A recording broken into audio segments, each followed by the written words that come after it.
Baptism ay unang hakbang sa pagsunod sa Diyos. Okay? Brother Rin and Brad, pag-pray mo muna, Brad, bago tayo magpapagpapag. Tayo pray muna langin, Ama naming Diyos na makapangyarihan sa lahat. Panginoon, salamat po muli sa hapong ito sapagkat mayroong tatlong candidate para sa tubig bautismo, si Sister Aurora, Sherlyn at Brother Patrick. Nawa Panginoon, tulungan niyo po sila sa kanilang pagsunod. Nanaway ang inyong pong kalooban sa kanilang buhay ay ito po Panginoon ay patuloy na ingatan niyo po ang kanilang buhay sa kanila pong pagsunod sa inyo Panginoon upang pagpalain niyo po ang kanilang buhay at dalangin po namin Ama na magamit po sila effectively in mightily sa inyo pong gawain Panginoon. Salamat po ng marami. In Jesus' name we pray. Amen. So ito, igaganyan mo. Ano po? Igaganyan.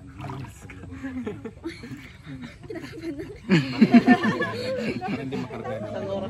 Okay? Sa iyong patutuo na tinanggap mo ng Panginoong Jesucristo sa iyong puso bilang iyong Panginoon at tagapagligtas at sa authority ng Bible Baptist Church, binabautismohan kita kapatid sa pangalan ng Ama at ng Anak at ng Espiritu Santo. Amen.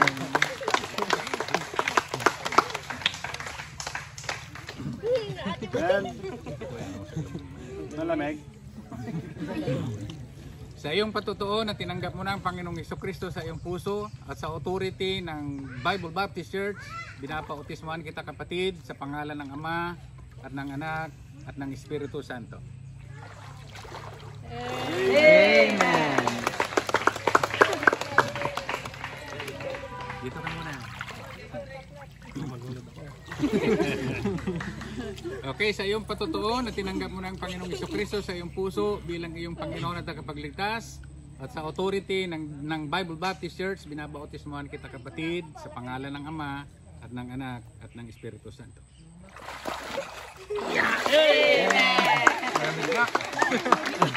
Okay, mag-pray tayo.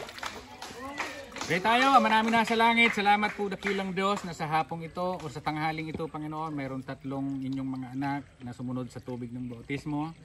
Salamat dakilang Diyos sa inyong patuloy na pagliligtas. Salamat, Panginoon, sa kanilang pagdesisyong sumunod po sa inyo sa tubig ng bautismo. At ang dalangin po namin, Panginoon, tulungan niyo po sila sa kanilang buhay bilang isang mananampalataya na sila'y lumago at magamit mo po sila, Panginoon, sa iyong kalooban. Pagpalain mo po, Panginoon, ang itong aming mga kapatid na ito sa kanilang patuloy, O Diyos, na paglago sa kanilang buhay bilang isang mananampalataya. Ito pong aming dalangin sa tanging pangalan po ni Jesus. Amen.